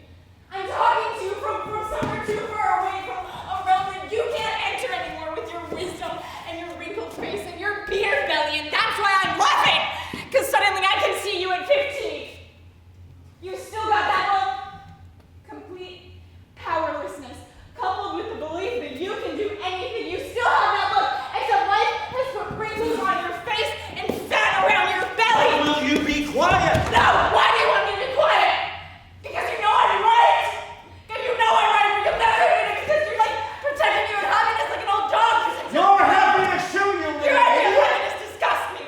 Your idea of life as something that you have to love come one night. It's too banal. It's too understanding. I want everything that I wanted now. And I want it to be whole and complete. Otherwise, I'm not interested. I don't want to be the good little girl who's happy with what she's given. I want everything to be as beautiful as it was when I was a little girl, or I want to die. There you go. Just like your father. Yes, just like my father. That's the family. We ask questions and we don't stop until the last shred of hope has been strangled with our bare hands. And when we come across your beloved hope, we spit on it. We stamp it out. It's disgusting. Look at you screaming. You realize how ugly you are? Yes, I'm ugly. My heart is screaming at you. Why should that be tidy or pretty? It's more like a fishwife brawl. And my father was ugly too. He was ugly to the very end. And when he realized that he had killed his father and he had slept with his mother, when he realized that absolutely nothing could save him anymore, then he became calm. He became a sort of smile. He became beautiful. He no longer had to close his eyes not to see you lot. The pathetic parade, all queuing up for your chance at happiness. You were the ugly ones. Even when you were beautiful, you always had something ugly at the corner of your mouth or at the edge of your eye. It's just what you said, CREON. The kitchens, you all stank of it. Quiet. No, the kitchen boy giving the orders. That's very odd. It's usually the other way around. You want them to hear me? Perfect, open the door. Let them hear you. Don't shut up. Go on, kitchen boy. Do your work. Forgive me, Antigone. Look, I've got the courage now. I want to go with you. Where? And if you have to put to death, you'll have to do it to me too. No, not now, not without this. It has to be just me. We don't think you can die. If you die, I don't want to live. I don't want to live. I can try no way without me. I'll do See, it. CREON hurt too. It's infectious. And the other two of you will catch the disease. Come on, CREON. Call your guards. Have me silence. Come on, kitchen boy. Show some good. Take her away. At last. Take it in.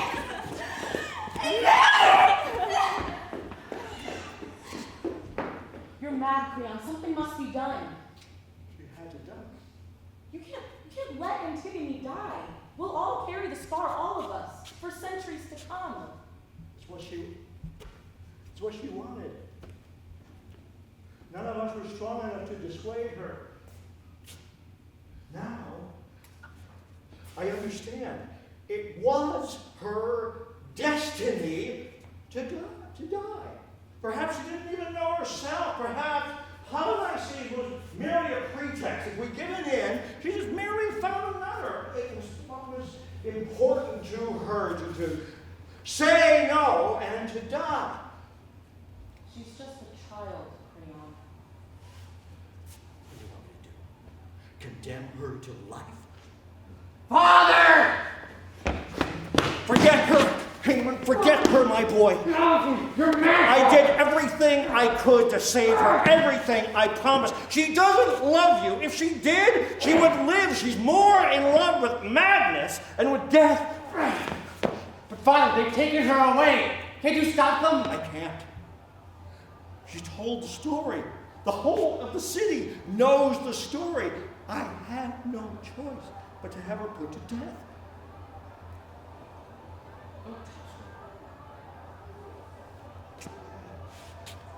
Isn't there some other way? You could say she's gone mad and lock her up. No one will believe me.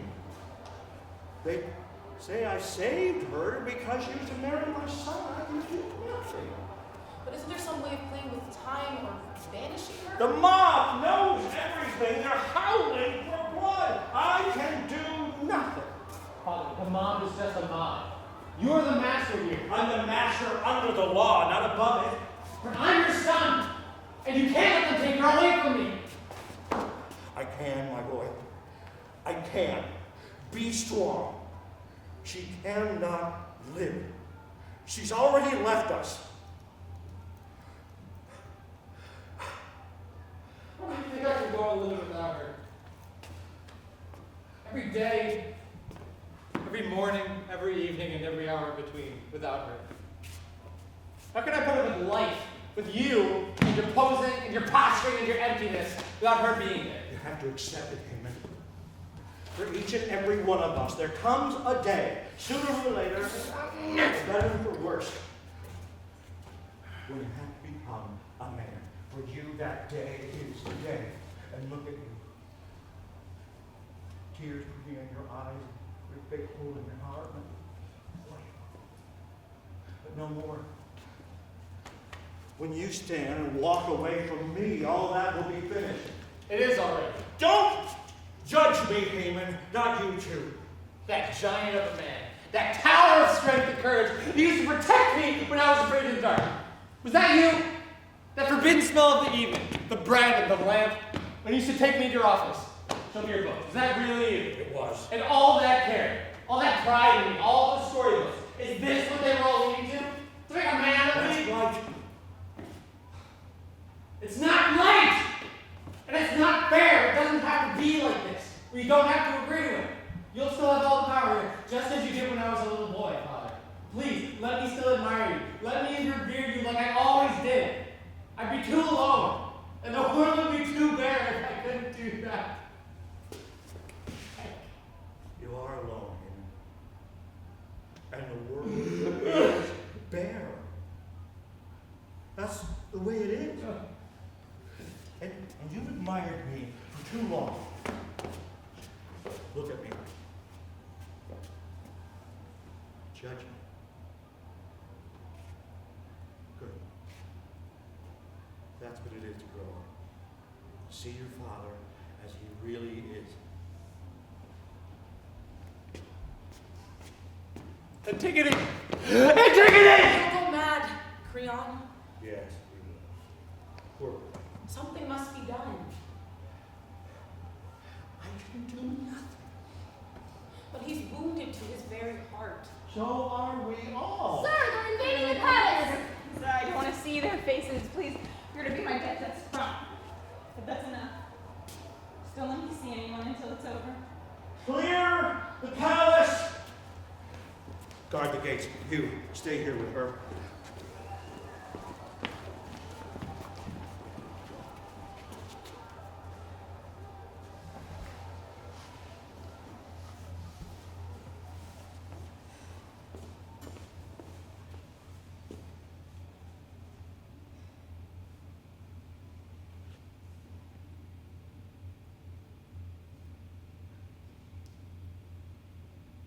So it's you, is it? What do you mean, me? The last person I am to see? Apparently. I don't know how you look at you.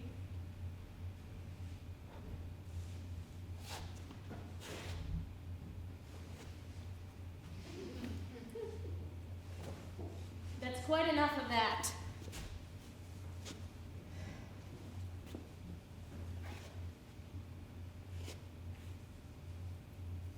Are you the one who arrested me? Yes, that was You me. heard me. You didn't have to Please, do that. miss, do Look not at me, start. you know I'm what? just doing my job. It was either you or me.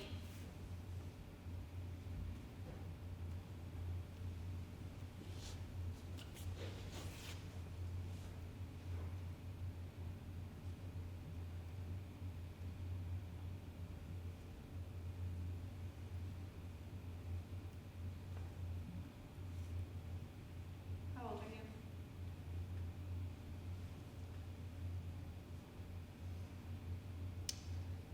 $39. Do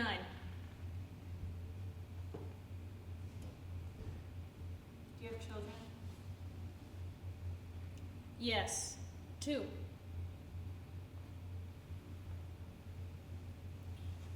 Do you love them?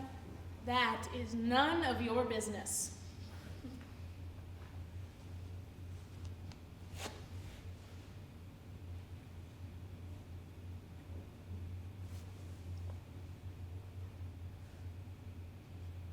Have you been a guard for very long?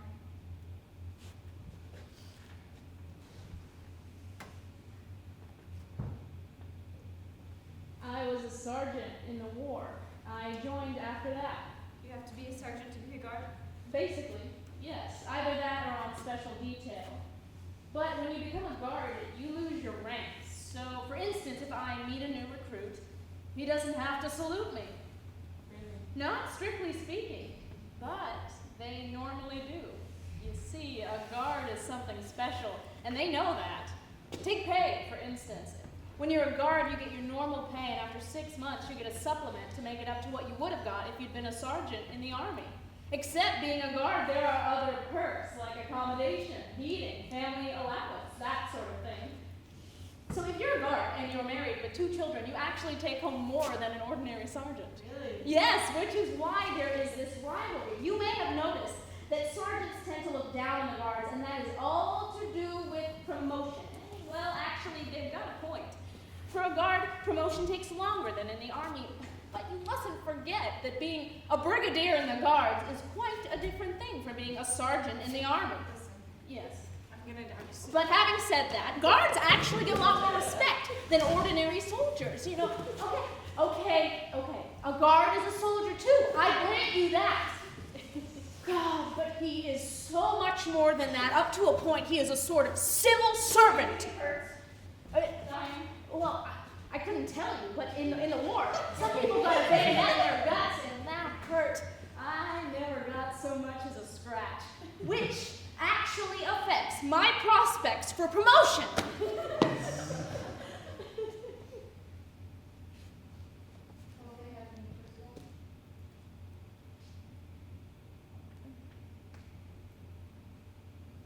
I don't know. I heard someone saying that they didn't want to stain the city with your blood, so they were talking about walling you up in a cave or something.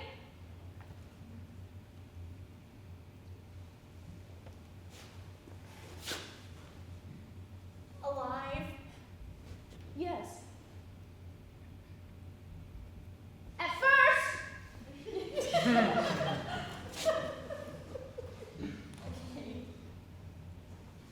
That'll be my team. That'll be my marital bed. That'll be my new home. Oh, That is just what I heard. By the town gate outside the caves of Hades. I think that's what they said. That'll be a hell of a job, though, for the guard, though, having to organize that. Originally, there was some talk of the Army doing it, but last thing I heard, it's going to be the guard.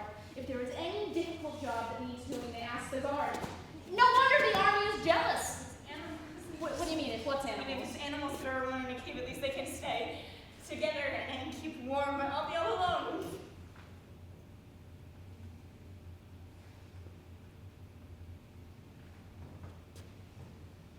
If you need anything, I can always send out for it.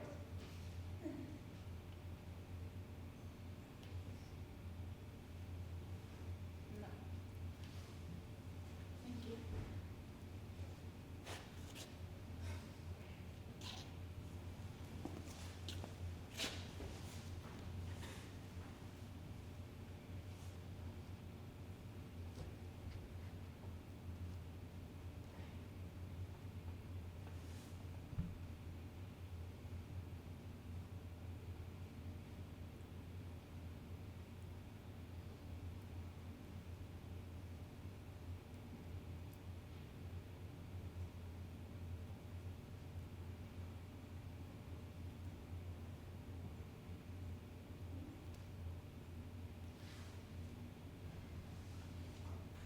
The one thing I would ask is that you give someone a letter from me once I'm dead. What do you mean, a letter? I mean a letter which I would write. A letter!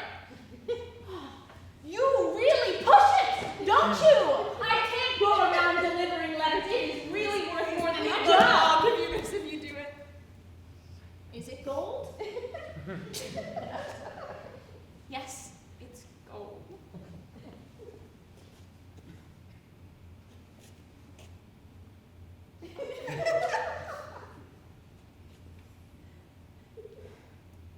If I get served searched, and this is found on me, that is a court-martial, straight away.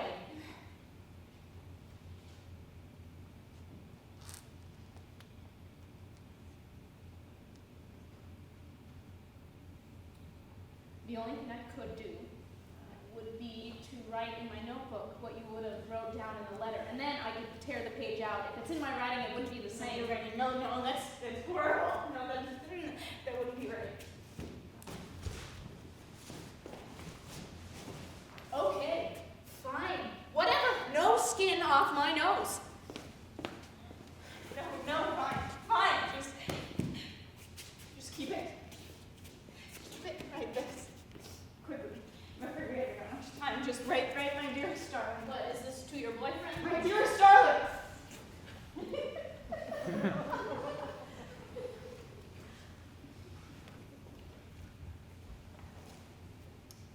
My dearest darling.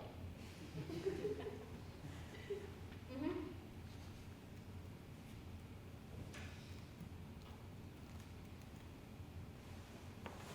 I wanted to die. I wanted to die. Perhaps you won't love me And anymore. perhaps You you CREON was right. won't This is love a terrible me thing. anymore. And that was our CREON was right. I no longer know why I'm It going is to a die. terrible thing. It's in our I am son. sorry, you are going miles too fast. How do you expect me to write all this down? Slow down, will you? Where did you get to? And now, as I stand by this man, I no longer know I'm going to die. I no longer know why I am going to die. Well, I mean, none of us know that. I'm afraid. No, scratch that. I know I would feel as if I was naked after I was dead and it was touching me. No, just write, forgive me. Okay, so I scrub all that and just put forgive me. Forgive me, my darling.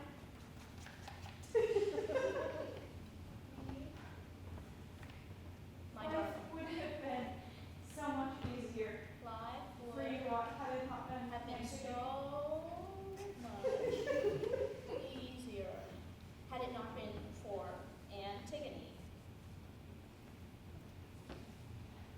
I love you. I love you. Is that all? Yes, that's it.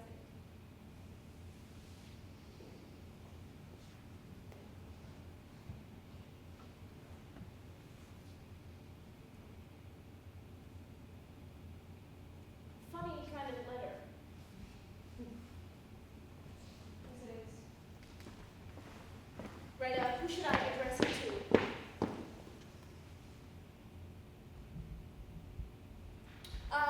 Right, off you go. That is enough of your nonsense.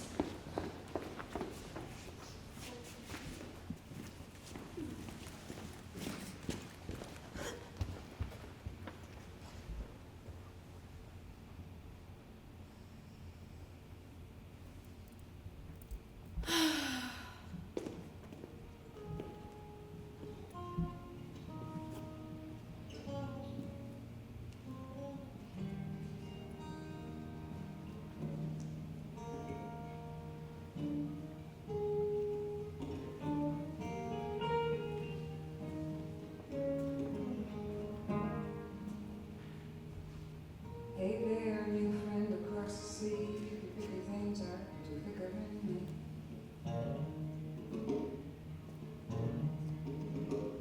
Wouldn't it be a thing to live somewhere quietly where there's a breeze and there's a reason for us to be?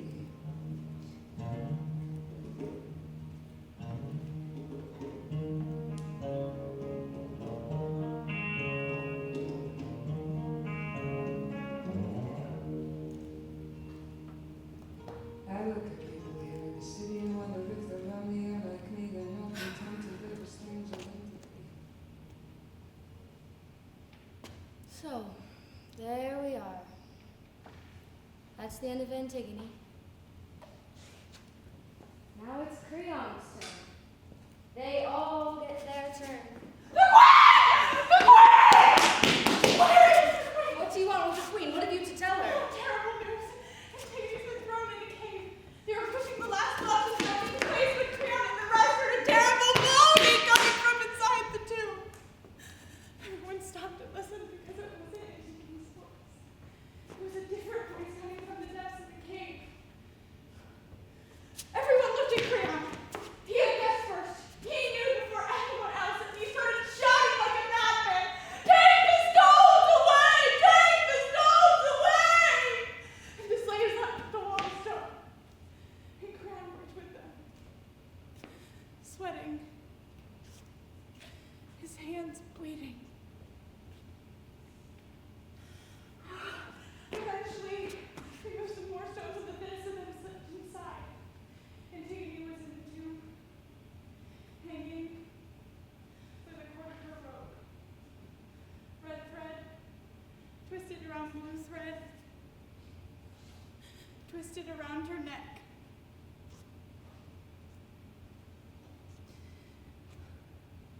And HAEMON was there, kneeling by her, holding her in his arms, moaning, his face buried in her dress. Eventually he moved some more stones so that CREON could climb it. You could see his white hair against the blackness of the tomb. He tried to lift HAEMON out. He begged him, but HAEMON wasn't listening. But then suddenly he obeyed. But there was something about his face. His eyes were shining and he seemed just like a little boy. He looked at his father and didn't say a word, and then suddenly spat in his face and drew his sword. CREON looked out of harm's way, but HAEMON kept looking at him with his child's eyes, two daggers of pure hatred. He looked at his old father who stood trembling in the corner of the place, and without saying a word, plunged his sword into his own breast and lay down next to Antigone. He wanted her full of blood.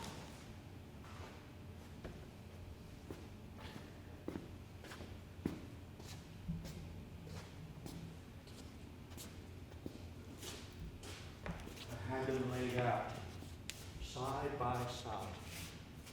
But together at last, and at peace. I've had them washed. They're still pale, but they look calm enough. Two lovers, the night before their wedding. Their story's over. But yours is not, CREON. You have something more to learn. Eurydice, your wife, the queen. A good woman, always busying herself with her gardening, her jam making, and her knitting, always knitting something for the poor. It's funny how the poor always seem to need something knitted for them. They must need something else. I mean, apart from the knitting. Oh, CREON, the border of Thebes will be cold this winter. When the queen learned of the death of her son, she finished the row she was working on, cast off, and calmly put down her needles, even more calmly than she usually does. Then she walked to her room that smells of lavender and is filled with doilies and trinkets and lace, and cut her throat. Even now she's laid out on one of your old-fashioned twin beds, laying there just as she was the day you first came to her, with that same sad smile, perhaps a little sadder. If it weren't for the spreading red stain on the blood sheets by her neck, you'd think she were asleep.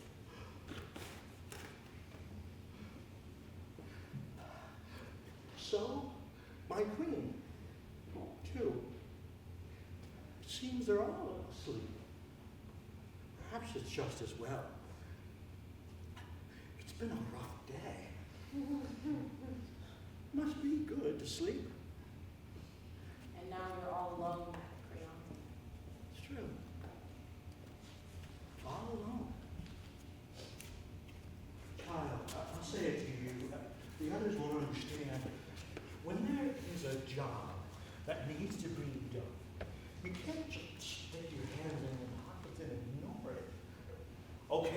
People say that it's dirty work.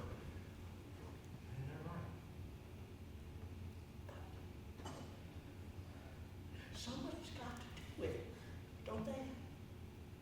I don't know, sir. Of course you don't.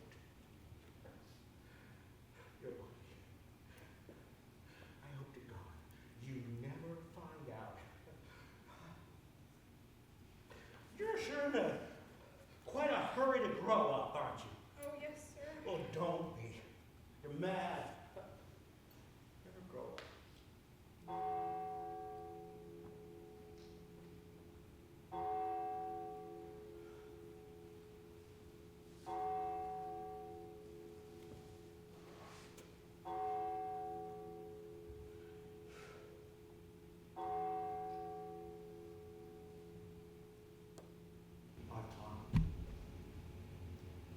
We've got something at 5 o'clock.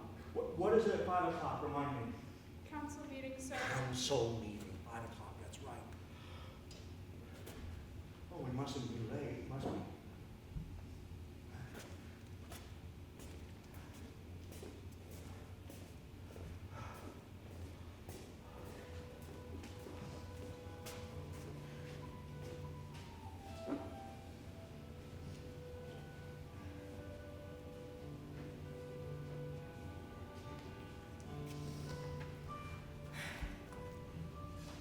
Well, that is pretty much that. And it's true. Life would have been much easier, certainly more peaceful, had it not been for Antigone. But that's all over now.